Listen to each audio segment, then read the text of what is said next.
Welcome to Pseudobiblia.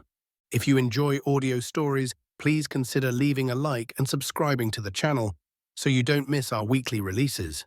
Now, Pseudobiblia presents The Fall of Icarus. This is a work of fiction. Names, characters, places, and incidents are the product of the author's imagination or are used fictitiously. Any resemblance to actual persons, living or dead, events or locales is entirely coincidental. Happy listening. The Fall of Icarus. A novel written by Camillina Gentili. Chapter 1. The Encounter. The sun was setting over Rome, a fiery ball diving behind the ochre profiles of Baroque palaces, igniting golden reflections on the domes and cobblestones still warm from the day. Spartaco Giannini, 16 years old in simple clothes that clashed with his surroundings, felt like an island in the noisy river of his high school classmates. He was at the exit of one of the most prestigious institutes in the capital, a microcosm of children from Rome's elite, among designer backpacks, brand-new scooters, and conversations about vacations in places he could only dream of. The carefree murmur, the smell of expensive perfumes, and the casual arrogance of some made him feel even more like an outsider, a satellite out of orbit in their golden universe. He, the son of a clerk and a seamstress, was there thanks to a scholarship and excellent grades. But the social gap was an invisible yet palpable wall. He picked up his old electric scooter, the only luxury he allowed himself to cross the city, and headed home, trying to slip away before crossing gazes that made him feel inadequate. He immersed himself in the chaotic late-afternoon Roman traffic, zigzagging between cars and motorcycles, his mind already projected towards the Latin and Greek books awaiting him. It was at that moment, turning a corner near Via Veneto, in the beating heart of the now faded but still glittering luxurious Dolce Vita, that the irreparable happened. Distracted by a sudden horn, he lost control of the scooter for a moment. That moment was enough. He crashed into the elegant figure of a man in his 50s, distinguished in an impeccable tailored suit, who was just about to get into a luxurious black Rolls-Royce parked at the roadside, with the door opened by a uniformed chauffeur. The impact wasn't violent, but the man, caught by surprise, lost his balance and fell awkwardly onto the asphalt, hitting his side. "Mr. Roccelli!" exclaimed the chauffeur, rushing to help him. Spartaco stood petrified, his heart in his throat. He had just hit Augusto Roccelli, the construction magnate, one of the most powerful and controversial men in Rome. The scooter lay on the ground, the front wheel bent unnaturally, unusable. Roccelli, helped by the chauffeur, got up with difficulty, his face contorted in a grimace of pain and annoyance. He shot an icy glance at Spartaco. "Stupid boy! Watch where you're going," he growled, massaging his side. "Umberto, take me immediately to the Domus Salutis Parioli Clinic. Call Dr. Alibrandi. Tell him I'm coming." Without giving Spartaco another glance, Roccelli was helped into the Rolls, which departed with a slight screech, leaving the boy alone on the asphalt with his destroyed scooter and an oppressive sense of guilt. He didn't have a penny to repair it, but his thoughts immediately went to the man he had hit. He had to apologize, make sure he was okay.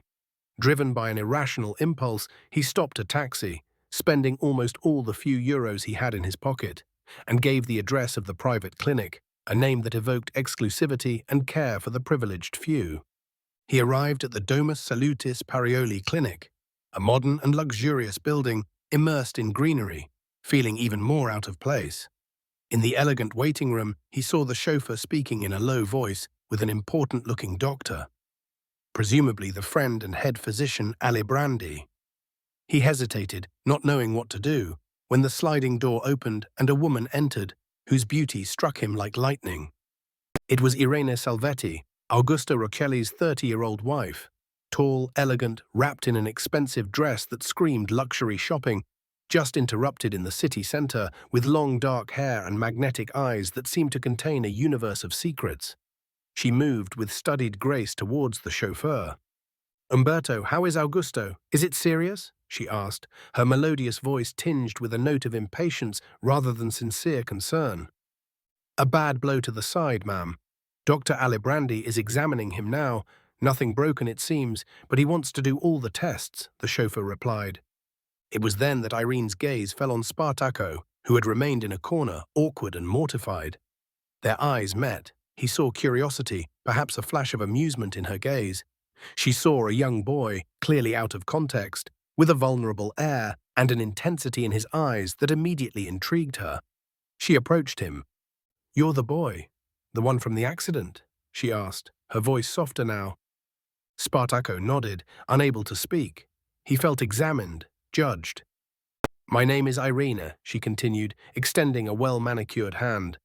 "Irene Salvetti Rochelli. Don't worry too much about my husband. He's tougher than he looks. How are you? Did you hurt yourself?" No, I'm fine. I'm so sorry about your husband," stuttered Spartaco, shaking that hand that seemed to emit warmth. Irene smiled, an enigmatic smile that didn't quite reach her eyes. "It happens. The important thing is that no one got too hurt."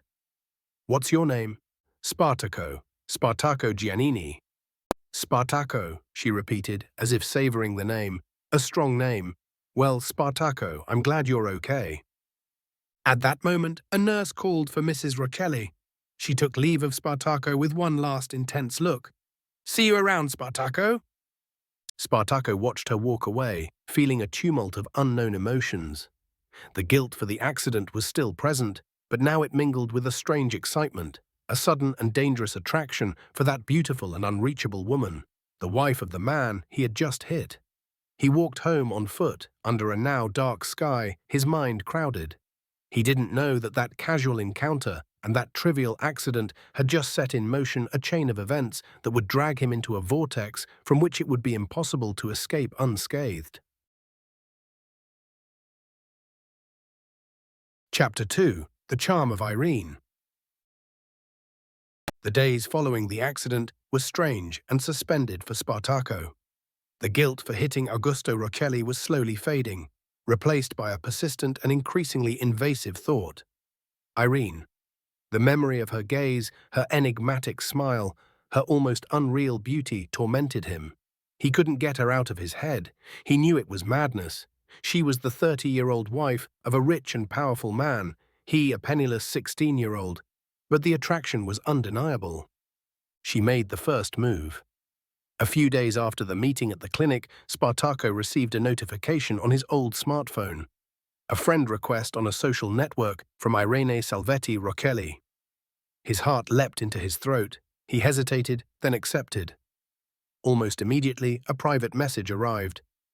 "Hi, Spartaco. I hope you're well after the other day. My husband is recovering. Just some bruises and a lot of hurt pride. I was thinking about you, Irene." That simple message triggered a whirlwind inside him. He responded with timidity, then with growing boldness. They began to exchange messages, first innocent, then increasingly personal. Irene seemed genuinely interested in him, in his life, in his dreams as a brilliant student, but frustrated by his humble origins. She told him about her seemingly golden but empty life, about the boredom that gripped her, about her often absent or distracted husband. For Spartaco, used to the indifference of his school environment, being seen and listened to by such a fascinating woman was intoxicating. He felt flattered, special. The enormous difference in age and social status seemed to vanish behind the screen, replaced by a virtual intimacy that captured him more and more each day. For Irene, bored and seeking strong emotions, that young, intelligent, and clearly infatuated boy had become an exciting diversion, a whim to cultivate. After a week of intense chatting, Irene proposed a meeting. "Would you like to see each other? Maybe for a walk, Spanish Steps, tomorrow afternoon?" Spartaco accepted without hesitation, ignoring a small alarm bell ringing in his head. He confided this to his only true friends from high school, Marco and Julia, during the lunch break. "Are you kidding, Sparta?" exclaimed Marco, pragmatic as always. "Rochelli's wife? She's 30 and has a billionaire husband. What do you think she wants from you? Be careful, friend, this reeks of trouble." Julia, more of a dreamer but also more intuitive, added, "I don't know, Marco. Maybe she's just unhappy and looking for someone who understands her. But, Spartaco, listen to Marco. Go slow. These women from the beautiful world sometimes play with people as if they were dolls. Spartaco appreciated their concern, but the infatuation was too strong. I'll be careful, he promised, more to himself than to them. I just want to get to know her better.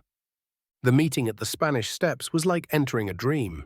Irina was even more beautiful than in videos, dressed with an effortless elegance that contrasted with Spartaco's jeans and slightly worn t-shirt. They walked along the steps of Trinità dei Monti, among the crowd of tourists, talking intensely. Irene listened to him, encouraged him, made him feel important. He was completely captivated, unaware of the subtle game she was playing. While they were sitting on the steps, admiring Bernini's Barcaccia fountain below them, Spartaco noticed a figure standing near the black Rolls-Royce, parked a short distance away. The same one from the accident. It was Umberto, the chauffeur. He wasn't looking at them directly, but his presence was undeniable, a discordant note in that perfect afternoon. "That's your husband's chauffeur," Spartaco observed in a low voice. "Oh, Umberto?" "Yes, he's waiting for me," Irene replied nonchalantly. "Don't mind him, he's as discreet as a shadow." But Spartaco perceived an almost imperceptible tension in her tone. He felt that discomfort again, the feeling that there was something beneath the surface.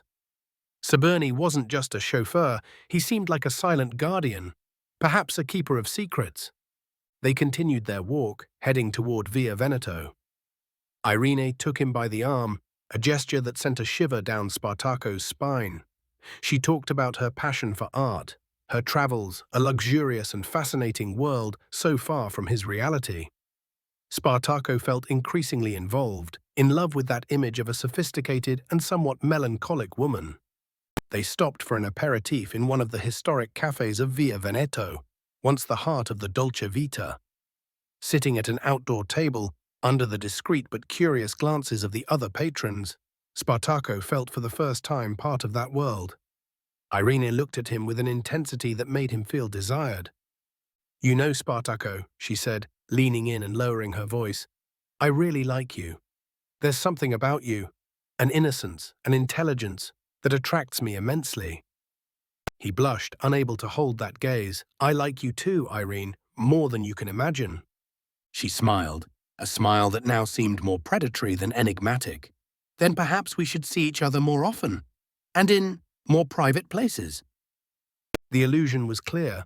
Spartaco felt a mix of excitement and fear. He knew he was entering dangerous territory, that this relationship was wrong in many ways. But Irene's charm was too strong, the promise of entering her world too alluring. At that moment, the prudent advice of Marco and Giulia vanished. He plunged headlong, ignoring the warning signs, blinded by the enchanting light of that woman who seemed to offer him everything he desired: love, acceptance, escape from his modest life. He didn't yet understand that for Irene he was just a whim, an exciting game to break the monotony, and that the price of that game would be incredibly high. Chapter 3: Dangerous Games. The clandestine relationship between Spartaco and Irene quickly became a vortex that rapidly sucked in the boy. The initial infatuation transformed into a visceral, all-consuming love that isolated him more and more from his world. The high school lessons became a blurred background, the textbook's pages without meaning. The only fixed thought was her, Irene. Their meetings became more frequent and daring, guided by Irene's insatiable need to experience strong emotions, to challenge limits, to play with fire. For her, Spartaco had become an exciting toy, a way to feel alive and desired, to rebel against the golden boredom of her marriage to Augusto Rochelli. For Spartaco, each meeting was a further step towards an abyss he couldn't see, blinded as he was by love and desire. They would meet in luxurious hotel suites booked by Irene under a false name, in vacant apartments owned by her husband that she used as secret love nests. But soon this wasn't enough for her. She began to want more, to seek the thrill of risk. "Let's meet at my home tomorrow afternoon," she told him one day on the phone, her voice charged with excited mischief. "Augusto will be out of town for work. The servants have the afternoon off." Spartaco hesitated. Entering the sumptuous villa of the Rochellis, into her husband's bed seemed like a desecration, an enormous risk. "Irene, I don't know. It's too dangerous." "Don't be boring, Spartaco," she replied in a tone that allowed no argument. "That's precisely what makes it exciting. The risk. Doesn't it excite you?" And he, though frightened, felt excited. The adrenaline, mixed with obsessive love, convinced him. The meeting in the villa was charged with tension and unbridled passion, making love in the luxury that represented everything he was not, while the oil portrait of Augusto Rochelli seemed to observe them from above the fireplace, was for Spartaco a disorienting and powerful experience that bound him even more to Irene. But she wanted still more. She began to ask him to meet in public places, always pushing the boundaries of decency and danger. Once they briefly but intensely secluded themselves behind a column in the Pantheon, surrounded by the murmur of tourists. Another time, they exchanged fiery kisses and forbidden caresses on a secluded bench at the Pincio, with the breathtaking view of Rome at their feet. The culmination of these dangerous games was the meeting at the Spanish Steps in the late afternoon. Irene was waiting for him, sitting on the steps of Trinità dei Monti, beautiful and brazen. She led him with her, almost dragging him, into one of the side alleys between luxury boutiques and crowded restaurants. There, in the shadow of an ancient doorway, they abandoned themselves to a hurried and feverish encounter, while the voices and steps of the crowd echoed just a few meters away. Spartaco felt torn between the excitement of risk and a growing sense of discomfort, of degradation. He was losing control, becoming a puppet in Irene's hands. Marco and Julia were increasingly worried. They saw him changed, distracted, moody. They tried to talk to him, to make him see reason. "Spartaco, you have to stop," Marco told him one day, taking him aside after school. "This woman is destroying you. Don't you see she's using you?" "You don't understand," shouted Spartaco on the defensive. "She loves me. We're different, we belong to different worlds, but there's something real between us." "Real?" intervened Julia, her eyes shining with concern. "Spartaco, the truth is that you're skipping classes, your grades are dropping, you're isolating yourself from us. This isn't the truth, it's obsession. Open your eyes before it's too late." But Spartaco was deaf to their calls. He was too immersed in the vortex created by Irene. The emotional and physical dependence on her had become total. Every request from her, however absurd or dangerous, was fulfilled. He felt powerful and vulnerable at the same time, like Icarus flying too close to the sun. And then Irene made the most extreme request, the one that would mark the point of no return. "Come tonight, Capuchin Crypt via Veneto, just us two, and death." The message was cryptic, disturbing. Spartaco felt a cold shiver, but the idea of a final, definitive taboo to break with her irresistibly attracted him. He didn't know that that meeting among the bones of the dead would be the beginning of his final fall. The games had become too dangerous, and he was about to burn his wings. Chapter 4. The Crypt. Night had fallen on Rome like a dark and heavy shroud. Via Veneto, usually glittering with lights and worldly life, appeared almost spectral under a starless sky. Spartaco approached the entrance of the church of Santa Maria della Concezione, his heart pounding in his chest like a frenzied drum. The air was cold, and a sense of foreboding enveloped him as he descended the steps leading to the Capuchin Crypt. The smell of ancient dust, humidity, and something indefinable, the smell of accumulated death, hit him as soon as he crossed the threshold. The environment was illuminated by a dim and spectral light that cast dancing shadows on the incredible decorations made of human bones. Skulls forming arches, vertebrae intertwined to create rosettes, entire skeletons dressed in the brown habit of the friars, immobile guardians of that macabre realm. The inscription at the entrance, "What you are, we were. What we are, you will be," seemed to scream at him, a memento mori that in that moment sounded like a personal condemnation. He found Irene waiting for him in the last of the 6 chapels, the one of the resurrection, where a skeleton held a scythe and a scale. She was dressed in black, her dark hair contrasting with the spectral pallor of her face in the light of the lamps. Her gaze was intense, almost feverish. "You came, Icarus," she whispered, using the nickname she had given him almost in mockery. "Ready to fly close to the sun, even here, among the shadows of death?" Spartaco felt his breath catch. The atmosphere of the place, combined with the magnetic and disturbing presence of Irene, was overwhelming him. "Why here, Irene? Why this place?" "Because here life and death touch," she responded, approaching, her perfume mixing with the stale odor of the crypt. "Here every pretense falls away. Here we are just flesh and bone, like them." She pointed to the skeletons around them. "Here we can be truly free, without rules, without judgments, only pure desire." Her logic was twisted, sick, but at that moment, in the abyss of his obsession, it almost seemed to make sense to Spartaco. Irene took him by the hand, her fingers cold. She guided him towards a secluded corner of the chapel, between niches adorned with femurs and tibias. "Undress," she ordered him, her voice a whisper laden with authority. Spartaco obeyed, feeling emptied, an automaton moved only by the desire to please her, to possess her once more, even in that place of death. They made love there, on the cold stone floor, surrounded by the silent remains of hundreds of friars. It was a desperate, feverish, almost violent act, an attempt to affirm life by defying the death that surrounded them. But there was no love in that gesture, only a dark hunger, a need to lose oneself in the other, to forget the outside world and the imminent judgment. As they lay panting on the cold floor, Spartaco felt invaded by a profound disgust, not only for the place, but for himself. He realized the depth of his fall, the desecration they had committed, not only of a sacred place, but of his own soul. He looked at Irene, lying beside him, eyes closed, an expression almost of ecstasy on her face. But he felt no ecstasy, only an icy emptiness. At that moment, something inside him definitively broke. The obsessive love he had felt for her turned to ash, leaving only bitterness and repulsion. He rose, dressing quickly, his hands trembling. "I have to go," he murmured. Irene opened her eyes, surprised by his tone. "Go? Where? The game has just begun." "It's not a game, Irene," he said, his voice choked. It's wrong. All of this is wrong."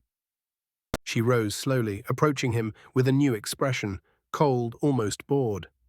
"Wrong? You're the one who's become boring, Spartaco. I thought you were different, more daring, but you're just a scared little boy." Her words hurt him more than a slap.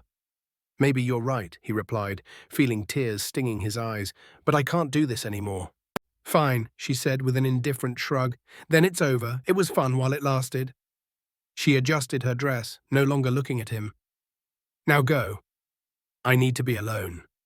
Spartaco looked at her one last time, searching for a sign of remorse, of affection, anything. But he found only a glacial emptiness. He turned and left the crypt, almost running, leaving behind the bones, Irene, and the remains of his lost innocence. As he re-emerged into the Roman night, he felt emptied, destroyed. The bond with Irene had been severed in the most brutal way, in the most macabre place. The precarious balance he had maintained until that moment had shattered. He was alone, adrift, and the abyss that Irene had opened inside him now threatened to swallow him completely. The fall had begun, and there was nothing left to stop it. Chapter 5. The Fall. The abandonment by Irene was like a dam breaking.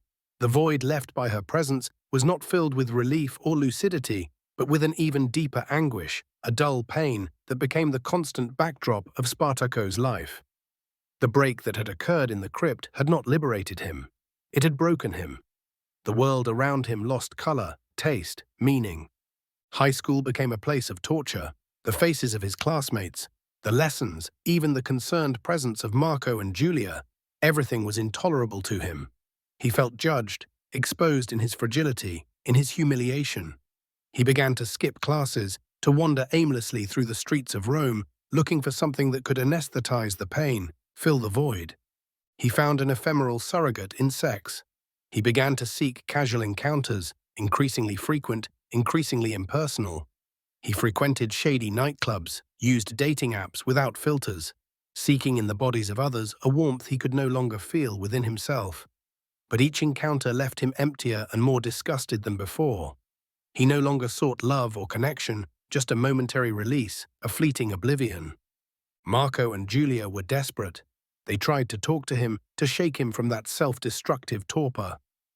"Spartaco, please, get help," Julia begged him one afternoon, after finding him almost unrecognizable, with ringed eyes and a lost gaze, sitting alone in a seedy bar in Trastevere. "You can't continue like this. You're throwing your life away." "What life?" he replied with a bitter and empty smile. "The one I had ended in the crypt. This is just waiting." "Don't say that," intervened Marco, grabbing him by an arm. "It's not your fault. You were manipulated, used, but you can get out of it. We're here for you. We won't abandon you." Spartaco freed himself from the grip with a jerk. "Leave me alone. You don't understand anything. You don't know what it feels like," he shouted, before walking away staggering, leaving them there, powerless and grieved. His descent became steeper and steeper. The money he had saved from small jobs soon ran out. To continue financing his nights of oblivion, he began to frequent even more sordid environments. He found himself entangled in the world of male prostitution, first as a client, paying for an illusion of intimacy or power, then, when the money ran out completely, offering himself. It was a nightmare from which he couldn't wake up. His young body and good looks made him desirable in certain circles, but each encounter was another wound on his already tortured soul. He saw himself reflected in the empty eyes of his clients or his street colleagues, and felt only an immense contempt for himself. But even in that abyss, he wasn't completely alone. He found a sort of strange, desperate solidarity among the other boys and girls who lived on the margins, victims like him of difficult stories, of exploitation, of broken dreams. They shared cigarettes, a few words, sometimes a precarious shelter for the night. They were his new, improbable companions. However, his self-destructive behavior and naivety soon made him a target. He began to step on the wrong people's toes, to unintentionally interfere in the precarious balances of the Roman prostitution racket. He didn't understand the unwritten rules of that world, didn't pay for protection, attracted too much attention. One night, in a dark alley near Termini Station, he was confronted by two threatening figures, henchmen of one of the pimps who controlled the area. They didn't want money. They wanted to teach him a lesson. Spartaco tried to defend himself, but he was weak, consumed by his dissolute life. They beat him savagely, leaving him bleeding and unconscious on the ground. He was found by some of his street companions, who managed to call an ambulance. But they didn't take him to Domus Salutis Parioli. He ended up in one of the city's large public hospitals, an overcrowded and chaotic place where serious injuries were commonplace. The Fall of Icarus was complete. He had flown too close to the sun, represented by Irene, and now lay broken on the indifferent asphalt of the eternal city. Chapter 6. Epilogue. The neon light of the hospital room was cold, merciless. It cast a spectral glow on the face of Spartaco Giannini, making even more evident the bruises, the cuts, and the deathly pallor. The soft and regular beep of the heart monitor was the only constant sound in that limbo of suffering and waiting. Spartaco was conscious at times, but his mind wandered in a fog of pain and fragmented memories. He had been seriously injured, a punctured lung, internal bleeding. The prognosis was grave. Beside his bed, sitting on uncomfortable plastic chairs, were Marco and Julia. They had managed to track him down after hours of anguished searching. Their faces were masks of pain and helplessness. They had tried to save him, to bring him back to reason, but they had failed. Now they could only be there, silent witnesses to the tragic end of their friend. The hurried indifference of the nurses and doctors, overworked and accustomed to far worse dramas in that public hospital, contrasted painfully with their anguish. In a corner of the room, almost camouflaged with the shadows, was another figure, Umberto, Roccelli's chauffeur. No one knew exactly how he had known about what happened or why he was there. Perhaps a residual sense of guilt for the initial accident, or maybe he had come to check that Spartaco could no longer speak. Marco and Julia looked at him with suspicion, but they were too consumed by grief to question him. Umberto remained silent, his face as impassive as ever, but his eyes betrayed an inner struggle. He knew things about Rochelle, about his marriage to Irene, perhaps even about the shady business mentioned by her in the crypt. He could have spoken, perhaps changed something, but he chose silence. Loyalty to his employer, or perhaps fear, prevailed. After a while, he got up and left without a word, taking his secrets with him. Spartaco opened his eyes for a moment, his clouded gaze seeking his friend's. A weak smile creased his swollen lips. "You're here," he whispered, his voice a thread. "We're here, Sparta. We're here with you," replied Marco, his voice breaking, squeezing one of his hands. Don't leave me alone," murmured Spartaco.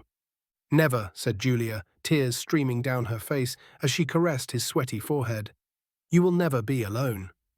They stayed with him as the hours passed slowly and heavily. Other silent figures entered and left the room, some of the street boys and girls that Spartaco had met in his abyss. They brought sad looks, a flower stolen from a flower bed, a word of comfort whispered. They too, the outcasts, the invisible ones, were there to accompany him on his final journey. A strange, touching family born on the margins of society. As dawn began to filter through the dirty window, Spartaco's breathing became weaker, the beep of the monitor slower, more irregular. He remembered one last fragment. The sun on the Spanish steps, Irene's smile before everything collapsed, Marco's worried face, Julia's sweet one. Then nothing. The monitor emitted a long, flat sound. Spartaco Giannini, fallen Icarus, died at not quite 17 years old, in an anonymous bed in a public hospital, surrounded not by the luxury he had touched, but by the sincere affection of the few friends who had remained faithful to him, and by the silent solidarity of the least of society. Marco and Julia embraced, crying silently. The loss was immense, the sense of waste unbearable. "We must remember him," said Marco after a long silence, his voice hoarse. "We must remember how it happened. Not because it's a lesson, but because he was our friend." Julia nodded, angrily wiping away her tears. "It's not fair, all that beauty, that intelligence, wasted. For what? For the whim of a bored woman and the indifference of this world." They left the hospital as Rome awakened to a new day, unaware of the small drama that had been consumed in one of its many rooms. The eternal city continued to live, with its splendid monuments and deep shadows. But for Marco and Julia, something had broken forever. They carried within them the scar of Icarus's fall, a warning about the fragility of dreams and the terrible price sometimes paid for flying too close to the sun. Their friendship, tempered by that pain, would be the only positive legacy of that tragic story. You have listened to The Fall of Icarus, a Pseudobiblia narration. We hope you enjoyed this journey. Remember to subscribe for a new audiobook every Friday at 9 p.m. CET and explore our playlists for other genres. This is a work of fiction. Names, characters, places, and incidents are the product of the author's imagination or are used fictitiously. Any resemblance to actual persons, living or dead, events or locales is entirely coincidental. Thank you for listening.